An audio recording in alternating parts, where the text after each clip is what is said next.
Hey everyone, welcome back to the channel. So here's another deck profile for you guys today. This time is an update on my pure Shaddoll deck. So I still love playing Shaddolls. Shaddolls is a very fun deck to pick up, especially for MR5, because now that we're not as restricted to Link monsters anymore, you can definitely bring out more fusion monsters more effectively. Now you still want to utilize some Link monsters at least, just to make sure everything goes right and so on. So anyway, I figured I'd just show you guys what I got this time around, and hopefully you guys will enjoy this. Alright, so starting off with the main deck, still 40 cards. I'm playing 3 copies of Shaddoll Wendy. So this is literally the best Shaddoll monster in the entire deck. She gives you access to everything. If she's sent to the grave by a card effect, you can special summon a Shaddoll monster directly from your deck and face down defense. And if she's flip summoned, you can special summon one from your deck and face up or face down. So it's really good. Next, 2 Squamata. You never really need to run this at 3. You could if you wanted to, but it's just a good way to have a Foolish Burial and Foolish Burial Goods sort of combo going on. And plus he pops cards if he's flip summoned, so pretty good. 2 Beasts for the draw power. 2 Hedgehog for, search. And for the 1-ofs, 1 Falco, 1 Dragon, and of course, Ariel. Definitely want to run these, so yeah. Alright, moving on. Still running my main normal summon, which is going to be Mathematician. Definitely an amazing card just because he basically acts as a Foolish Burial for all level 4 monsters. So definitely something to look into. 2 Performance Damage Juggler. Definitely want to run the Performance Engine. Just gives you access to your Hat Trigger and your Trick Clown. Which comes to our next cards. Hat Trigger and Trick Clown. Both really powerful extenders. So definitely a good way just to give, more options to your fusion monsters. So definitely something to look into. And for the only hand traps, I'm only running 3 Ash, and that's it. Because Ash is still really good. And honestly, I think it just got a little bit better this format, so we'll just have to wait and see how this goes. Alright, now moving on to spells already. Running 3 copies of Shaddoll Fusion. So everyone already knows what this does, and since we're in a format where extra deck monsters are going to be even more available now, Shaddoll Fusion just got a little stronger. Just got to watch out for Ash Blossom yourself, so that way it doesn't get hit. Next, 3 copies of Shaddoll Fusion. So I personally like this card a little bit better than the original. Just because, it's a quick play spell. You can fusion summon from your hand and or field. So definitely something to look into. And plus it just basically slaps Shaddoll window during your opponent's turn too. So that's really nice. 3 Super Poly. Definitely a staple. 3 Called by the Grave. You don't want to deal with hand traps. So definitely need to look into that. For 1-ofs, I'm playing the 1 Shaddoll Fusion. I'm still running just 1 Pot of Avarice. Yeah, I know this card's at 3, but you really never need that many because, that's just kind of overkill at that point. 1 is more than enough. You just need to recur some of your monsters and fusion material, so this is just kind of like my way to do it. And the 1 Foolish Burial. And for the only traps I'm running is 3 Shaddoll Incarnation and 1 Shaddoll Core. All really powerful cards, so definitely recommended.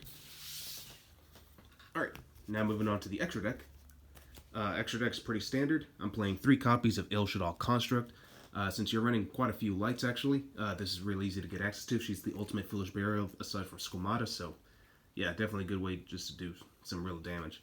And plus, one thing I love about the fusion monsters is that they recur all your spells and traps, so it's really cool. 2 Winda, just to lock out your opponent from special summoning too many monsters. So yeah, and I'm now bringing back 2 copies of Apclim, and I was running 1 for a while, and I really did miss the second one, so I figured just bring it back now that we're in a format that I can bring this card a lot more often, so definitely good. And permanent negates cards, so yeah, definitely something to look into. 1 Shakinaga, Shakinaga's still really good. Shaddoll Grista, especially because Salad is still going to be a thing, so definitely want to be prepared. For some generic Super Poly targets, I'm running 1 copy of Mud Dragon of the Swamp, and of course Starving Venom Fusion Dragon. So just, like I said, just some standard choices and all that good stuff. And that's pretty much it for my fusion lineup. I'm only running 4 Link monsters. Starting off with the new Predaplant Verte Anaconda. This card's pretty nuts. Now keep in mind, even though he copies the effects of any fusion or polymerization based card, just know, because a lot of people thought that Super Poly's going to be even more broken because of this card. It's really not. So he only copies the effect where you can use monsters on both players' side of the field, but the part where your opponent can't respond to Super Poly, Verte Anaconda does not copy that effect. In fact, I'm glad Simo kind of brought something like this up on one of his videos about Red Eye's Fusion, where if you play that card, you can't summon any other monsters at all. So apparently the not responding effect is completely separate from the ability to fuse and summon using both monsters on other players' field. So, yeah, Verite Anaconda only copies that part, not the non-respondable part, so just keep that in mind. But Verite Anaconda does have a restriction on his own, so if you do use this effect, you cannot special summon any more monsters for the rest of the turn. So special summon everything else you do need first, and then go into Verite Anaconda. One cross sheep still needed. Shaddoll Construct, also really good. You know, it's more playable than it used to be, so I definitely recommend it.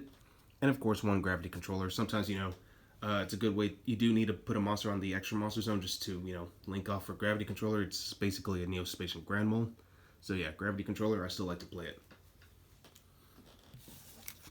Alright, now moving on to the side deck. Playing 3 copies Nibiru. Definitely an amazing going second card. Triple draw and Lockbird. I still feel like this card is really good, so I think it's more of a side staple at this point. Now, a new card in my side deck, which I actually mentioned this in one of my own posts. I think it's actually going to be really good this format, especially with all the decks that are going to be running around. Deck Lockdown. So this basically says that neither player can add cards from their deck to add to their hand, except by drawing them, of course. And monsters cannot be special summoned from the main deck, so that's actually really neat. So you can still send cards from your deck to the grave if you need to, but if you already have like the board you need set up, Deck Lockdown will not really hinder you all that badly. It'll definitely hinder some other decks, you know, like that can special summon directly from the deck a lot, so. And plus, this card lasts until your second standby phase after its activation, so it's a really good card. Next, for back row heavy strategies, Cosmic Cyclone, as well as Royal Decree, and then the one red reboot. I figured why not.